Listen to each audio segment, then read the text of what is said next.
পুরো মধ্যপ্রাচ্য জুড়ে চলছে তৃতীয় বিশ্বযুদ্ধ। আমাদের হাতে এসেছে গুরুত্বপূর্ণ আপডেট সংবাদের শিরোনাম। শুরুতেই থাকছে ইরাকের আকাশসীমায় মার্কিন রিফুয়েলিং উড়োজাহাজ বিধ্বস্ত। এদিকে ইরানের বিদ্যুৎ অবকাঠামোতে হামলা হলে 30 মিনিটের মধ্যে পুরো মধ্যপ্রাচ্যকে অন্ধকার করে দেওয়ার হুঁশিয়ারি। জানিয়ে দিব মার্কিন রণতরী ইউএসএ জেরাল্ড ফোর্ডে আগুন, 2 সেনা আহত। এদিকে ইরানে বেসামরিক নাগরিকদের প্রাণহানিতে গভীর উদ্বেগ মোদির। সব শেষে জানিয়ে দিব চীনের অত্যাধুনিক প্রযুক্তি ব্যবহারে ইরানের বাজিমাত। এতক্ষণ শুনছিলেন হাতে থাকা আপডেট সংবাদের শিরোনাম, এবারে বিস্তারিত। তবে তার আগে অনুরোধ রইল ভিডিওটিতে একটি লাইক এবং কমেন্ট করে জানিয়ে দিন ভিডিও সম্পর্কে আপনার মূল্যবান মতামত। আরও জানিয়ে দিন ভিডিওটি কোথা থেকে দেখছেন বা কোন জেলা থেকে দেখছেন। ইরাকের আকাশ সীমায় মার্কিন রিফুয়েলিং উড়োজাহাজ বিধ্বস্ত।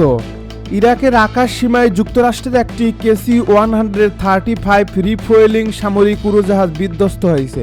এই ঘটনার পর উদ্ধার তৎপরতা শুরু করছে মার্কিন সামরিক বাহিনীর সেন্ট্রাল কমান্ড। এক বিবৃতিতে সেনকম জানায়, অপারেশন এপিক ফিউরি চলাকালে বন্ধুত্বপূর্ণ আকাশসীমায় এই দুর্ঘটনা ঘটে। বর্তমানে উদ্ধার অভিযান অব্যাহত রয়েছে। বিবৃতিতে বলা হয়, এই ঘটনাটির সঙ্গে 2টি উড়োজাহাজ জড়িত ছিল। এর মধ্যে একটি বিমান পশ্চিম ইরাকে বিধ্বস্ত হয়েছে এবং অপরটি নিরাপদে অবতরণ করছে। সেনকম দাবি করছে, এই দুর্ঘটনা শত্রুপক্ষের হামলা কিংবা ভুলবশত নিজেদের বাহিনীর আঘাতে ঘটেনি।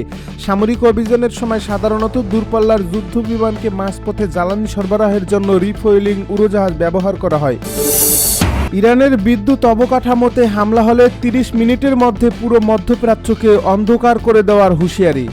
ইরানের বিদ্যুৎ অবকাঠামোতে যুক্তরাষ্ট্র হামলা চালালে পুরো মধ্যপ্রাচ্য অঞ্চল অল্প সময়ের মধ্যেই অন্ধকারে ডুবে যেতে পারে বলে সতর্ক করেছেন ইরানের শীর্ষ নিরাপত্তা কর্মকর্তা আলী লারিজানি। বুধবার যুক্তরাষ্ট্রের সাবেক প্রেসিডেন্ট ডোনাল্ড ট্রাম্প মন্তব্য করেন, যুক্তরাষ্ট্র চাইলে খুব দ্রুত ইরানের বিদ্যুৎ সক্ষমতা ধ্বংস করে দিতে পারে।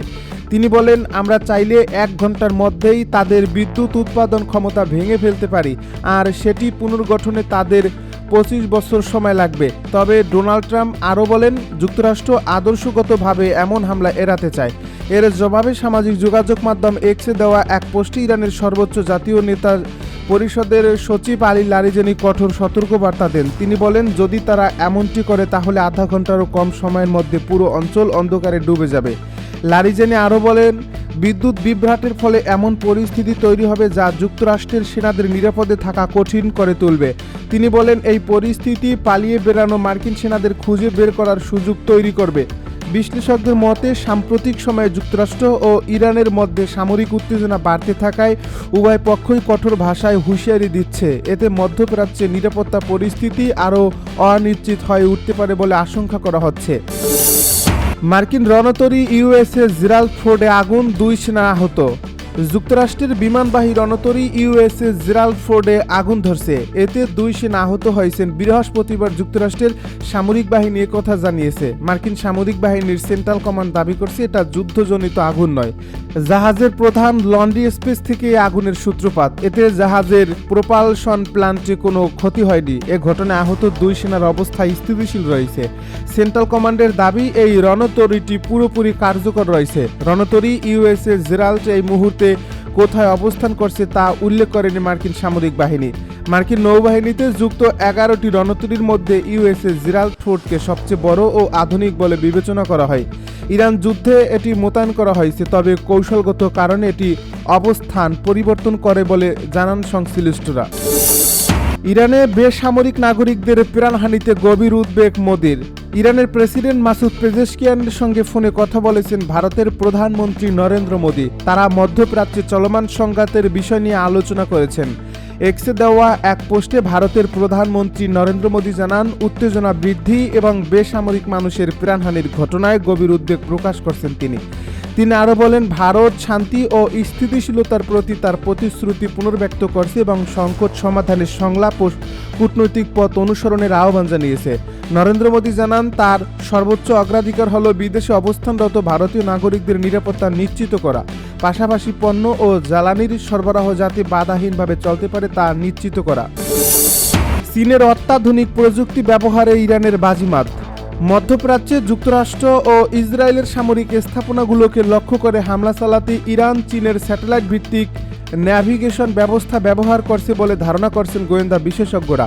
এ নিয়ে বিশ্লেষণধর্মী প্রতিবেদন প্রকাশ করছে আল জাজিরা। এ প্রতিবেদনে বলা হয়েছে, ফ্রান্সের সাবেক বৈদেশিক গোয়েন্দা পরিচালক আলাইন জুইলেট চলতি সপ্তাহে ফ্রান্সের স্বাধীন পডকাস্ট টোকশিনকে বলেন, গেল বছর জুনে ইসরায়েলের সঙ্গে 12 দিনের যুদ্ধের পর থেকে ইরানের ক্ষেপণাস্ত্র লক্ষ্যভেদ ক্ষমতা অনেক বেশি দুর্বল হয়ে উঠছে। সম্ভবত চীন ইরানকে বেইডু স্যাটেলাইট ন্যাভিগেশন ব্যবস্থার প্রবেশাধিকার দিয়েছে। তিনি আরও বলেন, এই যুদ্ধে সবচেয়ে বড় বিস্ময়ের একটি হলো ইরানের ক্ষেপণাস্ত্রগুলো 8 মাস আগের যুদ্ধের তুলনায় অনেক বেশি নির্ভুল। এতে এসব ক্ষেপণাস্ত্রের নির্দেশনা ব্যবস্থাকে নিয়ে অনেক প্রশ্ন উঠছে।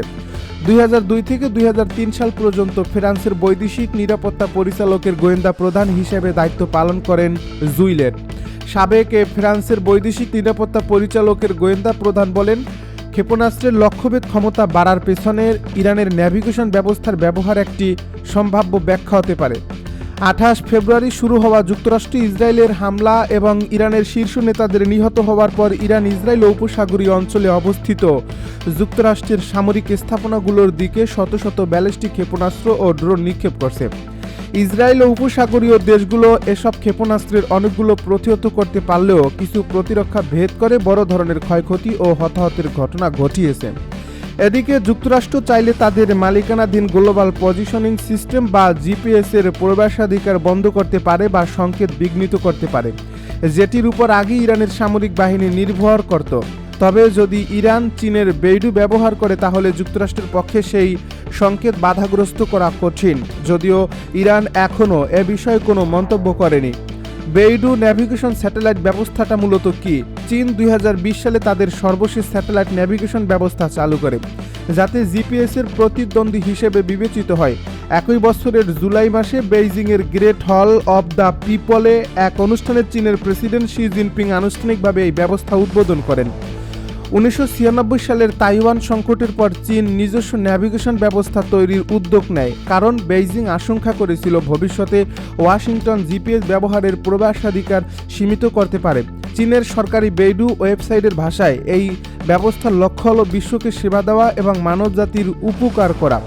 গুরুত্বপূর্ণ বিষয় হলো, অন্যান্য ন্যাভিগেশন ব্যবস্থার তুলনায় বেইডু অনেক বেশি স্যাটেলাইট ব্যবহার করে। আল জাজিরার তথ্য বিশ্লেষণ ইউনিটের তথ্য অনুযায়ী যুক্তরাষ্ট্রের জিপিএস ব্যবস্থায় 24টি স্যাটেলাইট রয়েছে, আর চীনের ব্যবস্থায় রয়েছে 45টি।